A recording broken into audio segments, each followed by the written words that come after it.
সবাইকে অনুরোধ করবো আমার মতো কেউ দেরি করবেন না। আমি প্রায় 5-6 বছর দেরি করছি। 5-6 বছর? 5 আমি 17-তে প্রথম ধার করছি। তাই আপনি হচ্ছে যে মানে এই যে সব জায়গায় কোলোনোস্কোপি ভয়ে কোলোনোস্কোপি করেন না, আমি প্রসিডিওরের থেকে ভয় পাই অ্যানেস্থেসিয়া বেশি। অ্যানেস্থেসিয়া। আচ্ছা, আমরা তো অ্যানেস্থেসিয়া ছাড়া করি, আপনি তো নিজেই দেখলেন। এবং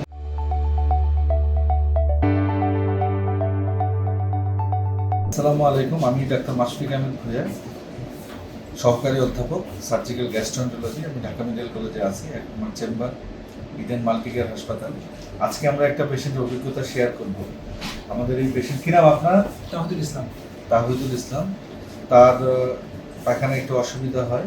পায়খানার আপনার কি সমস্যা একটু বলেন? আমার পাইলস ছিল, ব্লাড যেত, আচ্ছা, আর ওডিএস ছিল। পায়খানার রাস্তায় রক্ত যেত। ওডিএস হচ্ছে একটা স্পেশাল সিমটম, যেটা হচ্ছে আপনার রোগীরা যেটা বলে যে পায়খানা আঙুল দিয়ে করতে হয়। অনেক সময় কনস্টিপেশন হয়, সিভিয়ার কনস্টিপেশন হয়, আবার পায়খানা মনে হয় পায়খানা ক্লিয়ার হয় না, এরকম একটা অবস্থা। তো আমাদের পেশেন্ট আমাদের ভিডিও দেখে কোলোনোস্কোপি করতে এসে ভয়ে কাঁপতেছিল। এইমাত্র তার কোলোনোস্কোপি শেষ হলো। তো আমাদের যে মেইন দায়িত্বে আছে আসিফ বললো যে স্যার উনি এত ভিডিও দেখলো তাও তার কোনো বিশ্বাস নেই। তা আমি বললাম যে ঠিক আছে, আপনিই কোলোনোস্কোপি করার পরে আপনি আর একটা ভিডিওতে বলে যাবেন যে ভিডিও দেখার পরে আমার বিশ্বাস হয় না, কিন্তু করার পরে আমার বিশ্বাস হয়েছে, তাই তো? আপনি যারা ভয় পায় তাদের জন্য কি বলবেন বলেন তো? যারা ভয় পায় তাদের বলবো কোলোনোস্কোপি আসলে একটা আতঙ্ক, তবে স্যার এই আতঙ্কটা অনেকটাই দূর করে দিচ্ছে। আপনারা সবাই কোলোনোস্কোপি করবেন। ক্যান্সার প্রতিরোধে বিশেষ করে স্ক্রিনিংয়ের মধ্যে থাকার জন্য কোলোনোস্কোপির কোনো অল্টারনেটিভ নাই। আমি সবাইকে অনুরোধ করবো আমার মতো কেউ দেরি করবেন না। আমি প্রায় 5-6 বছর দেরি করছি। 5-6 বছর? আমি 17-তে প্রথম ধার করছি। তাই আপনি হচ্ছে যে মানে এই যে সব জায়গায় কোলোনোস্কোপি ভয়ে কোলোনোস্কোপি করেন না, আমি প্রসিডিওরের থেকে ভয় পাই অ্যানেস্থেসিয়া বেশি। অ্যানেস্থেসিয়া। আচ্ছা, আমরা তো অ্যানেস্থেসিয়া ছাড়া করি, আপনি তো নিজেই দেখলেন। এবং কোলোনোস্কোপি করার সময় কথাও বলছেন, আপনি নিজে দেখছেন, কোলোনোস্কোপি করাও দেখছেন। এই যে যারা আতঙ্কিত হয় তাদের জন্য কি বলবেন, কিভাবে আসলে তাদের পরিবর্তন? আপনি তো নিজে এই অবস্থায় ছিলেন এই 3 মিনিট আগেও। হ্যাঁ, আমি কোলোনোস্কোপি করানোর মোটিভেটেড হয়েছি। আর রিসেন্টলি আমার বয়স কয়েকটা ছেলের দেখলাম ব্যাক করানো লাগছে। তো যেহেতু এত ব্যাক মানে হচ্ছে এখন আর ক্যান্সার বয়স মানে না, মানে না। হ্যাঁ, এটা হচ্ছে কথা। এখন যে কম বয়সী মানে মানুষেরও ক্যান্সার হচ্ছে, সো এই জন্য হচ্ছে কোলোনোস্কোপিটা খুব ফরজ। প্রিকশনারি স্টেপ হিসেবে সবাই আগে স্ক্রিনিংটা করতে পারলে, কোলোনোস্কোপি করতে পারলে অনেক বড় বিপদ থেকে অল্প বয়সী ছেলেরা বাঁচতে পারে। আর যেহেতু এটা এখন সেফ, স্যার নিজের হাতে করতেছেন, স্যার যথেষ্ট টেক কেয়ার করতেছেন, নির্দ্বিধায় আমরা সিঙ্গেল এসেও করা যায়, কারণ কাউকে না নিয়ে এসে সাথে। So safe, I welcome everyone to visit this place. আমাদের সার্ভিস নিয়ে আপনি সন্তুষ্ট? সার্ভিস নিয়ে সন্তুষ্ট। সেবা, আমাদের সেবা এবং আমাদের যে সার্ভিস, এটাতে যেন কোনো ধরনের না, এটাতে আমাদের কনসেন্ট্রেশন। মেইন কনসার্ন স্যারের এই অ্যানেস্থেসিয়া ছাড়া কোলোনোস্কোপি, এটা একটা রিমার্কেবল রিভলিউশনারি ডিসকভার, ইনোভেশন। সবচেয়ে একেবারে অত্যাধুনিক পদ্ধতি, এটা ঠিকই বলছেন। অনেকে হচ্ছে অন্যদের দিয়ে কোলোনোস্কোপি করায়, ঠেলে ঠেলে করে, এবং এই জন্য হচ্ছে অনেক ক্ষতি হয়, ছিদ্র হয়ে যাওয়ার সময় করে। কিন্তু এই পদ্ধতিটা খুবই আধুনিক, এবং আপনি নিজেই তার এক্সপেরিয়েন্সটা নিলেন। আমি দেখেন না হাত পা কাঁপছিল আমার ভয়ে যে কি হবে। এটাই বলেন আপনি যে আপনি যে ভয়ে কাঁপতেছেন 3 মিনিট আগেও, আপনারও বিশ্বাস করাতে আমি পারেন না। এই যে উঠতে পারতেছিলাম, আমাকে ধরে উঠেছে, আমি এত ভয় পাচ্ছিলাম। আর আমার কখন কোলোনোস্কোপি শুরু হয়েছে, শেষ হয়েছে, সে লিটারালি আমি টের পাইনি। গল্প করতে করতে শেষ কোলোনোস্কোপি। আর এখানে যারা সাপোর্ট স্টাফ আছে সবাই অমায়িক, amazing behaviour, and I suggest everyone to visit this place, and specially Mashfiq sir. আপনার ভয় কাটলো? এই আশেপাশে যারা অনেকেই এক্সপেরিয়েন্স খুব বাজে, যে কোলোনোস্কোপি করতে গিয়ে অনেকেরই খুব বাজে অভিজ্ঞতা।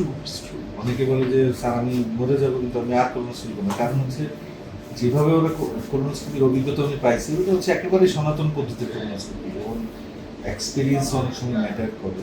এটা যদি যে মানে বড় বিল্ডিংয়ে গেলে যে খুব ভালো হবে তা না, হচ্ছে এক্সপার্ট লোকের কাছে আসলে যাওয়া উচিত। ঠিকই বলছেন।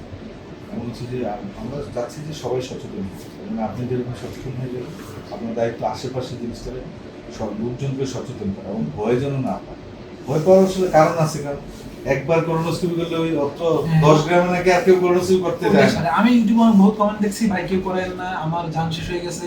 ওইটা দেখে আমি আরো বেশি টেরিফাইড হয়ে গেছি কি হবে পরে। আপনার ভিডিও কেমনে র্যান্ডমলি, যেহেতু সাবস্ক্রাইবার বেশি না, তাও র্যান্ডমলি ভিডিওটা আমার সামনে পড়লো। হ্যাঁ, সাবস্ক্রাইবার খুব কম না। হ্যাঁ, তো ভিডিও দেখলাম, তো সাবস্ক্রাইবার কম হলে হয় কি একটা ইমপ্যাক্ট আছে, যেহেতু বিশ্বাস করেন না মনে হয় এমনি।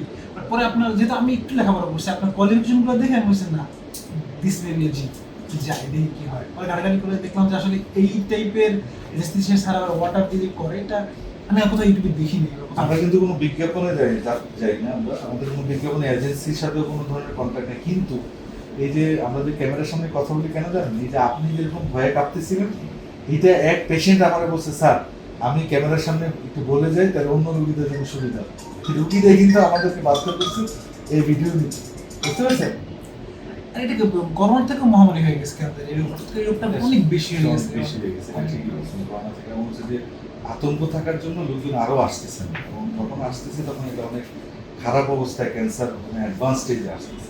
এটা ফোর্সফুলি আসতেছে, সেই বেলা আসে যখন আর উপায় থাকে না তখন আসে। বাট আমার মনে হয় সবাই আর্লি স্ক্রিনিং ইজ ম্যান্ডেটরি। এটা আসলে পৃথিবীর উন্নত দেশগুলোতে আসলে স্ক্রিনিংটা ম্যান্ডেটরি কেন? কারণ হচ্ছে ওরা ইন্স্যুরেন্স কোম্পানি দিয়ে ট্রিটমেন্ট দেয়, তো ইন্স্যুরেন্স কোম্পানির লোকজনই বলে যে স্যার আপনি তাড়াতাড়ি কোলোনোস্কোপি করেন, কারণ আমরা চাই না আপনার কোনো ক্যান্সার হোক। আগে কোলোনোস্কোপি করে ফেলে তার ক্যান্সার পর্যন্ত যাবে না, তাহলে ওদের উদ্দেশ্য হচ্ছে ক্যান্সার হলে ওদের বেশি টাকা খরচ হবে। And sir, it's true. I have been to Japan. Yeah. Over there, I have a liver abscess. আর ওখানে 20 দিন আমি ট্রিটমেন্ট দিছি, আমার প্রায় অনেক টাকা, 15-16 লাখ টাকা বিল আসে, সবই আমার একটি। আপনি কি আমার বইটা দেখছেন জাপানি শহরে? হ্যাঁ, ওটা আমাকে আরো ইন্ট্রিগিং করছে, যেহেতু আমি জাপান ছিলাম আর জাপানে একজন teacher. The sensei is the Tomoyuki Kado. আমি আমাদের 8 বছর লাগছে বইটা, 8 years। দুদিন মিলে আমরা দুদিন অনলাইনে পাবলিশ হয়ে জাপানি মূল্য থেকে এটা বিদেশ থেকেও লোকজন আসতেছে ট্রেনিং করে, আমাদের দেশেও আসতেছে ট্রেনিং করে। কারণ জাপানিজ তো খুব উইক ইংলিশ, এটা আমারই অনেক জায়গায় স্পিচ দিতে যেতে হয়। ইংলিশ খুবই আমি ছিলাম এক বছর মাস্টার্সের জন্য। ঠিক আছে, থ্যাংক ইউ। তো আপনি যে এই এত শিক্ষিত, জাপান ঘুরে আসে, জাপান ফেরত মানুষ, তারপরেও আপনি ভয় পেলেন, এটাই আমি চিন্তা করছি। তবে জাপানের সব সেন্টারের মধ্যে এটা হয় না, জাপানের খুব অল্প কটা সেন্টারে এই ওয়াটার জেট টেকনিক কলোনোস্কোপি হয়, বুঝছেন? ফরচুনেটলি আমরা এটা নিয়ে আসছি, আমি নিজেও বই লিখছি, এবং উই আর ফরচুনেট যে আমরা আপনাদের সেবাটা দিতে পারছি। সব জায়গা থেকেই বলছে স্যার অন্য কোথাও হয় কি না, অন্য তো অনেক বড় বড় সেন্টার আছে, না টেকনিকটাই না, স্কিল পার্সোনালিটি, মেশিন তো নয় ইম্পর্টেন্ট, মেশিনটা মেশিন ইজ এভেলেবল। হ্যাঁ, মেশিন তো সব জায়গায় আছে। আর কোনো কিছু বলতে চান যারা ভয় পায় তাদের জন্য শেষ? আমি ভয় ভয় পাই করুন জয়। সবচেয়ে বড় কথা হলো কোলোনোস্কোপির থেকে বড় কথা স্ক্রিনিংটা। একটা বড় রোগ হয়ে যাওয়ার আগে স্ক্রিনিং করা খুব গুরুত্বপূর্ণ। আপনি এমন একটা পর্যায়ে কোলোনোস্কোপি করতে বাধ্য হইলেন যখন আসলে ডিটেক্ট তখন আর এটা বেনিফিটটা নেওয়া গেল না।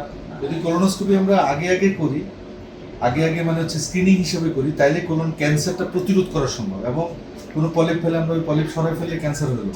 কিন্তু কোলোনোস্কোপি করলাম একেবারে ক্যান্সার হওয়ার পরে, তখন তো শুধু মাংস পরীক্ষা দিয়ে শুধু রোগ নির্ণয় করা যায়। কোলোনোস্কোপির সম্পূর্ণ বেনিফিট পাইতে হলে আগে আসতে হবে। আর আগে আসার সবচেয়ে বড় যেটা অবস্ট্যাকেল, এটা হচ্ছে ভয়টা, এই যে কোলোনোস্কোপির একটা ভয়, এই ভয়টা দূর করা। এটা ধন্যবাদ। আসসালামু আলাইকুম। Thank you sir.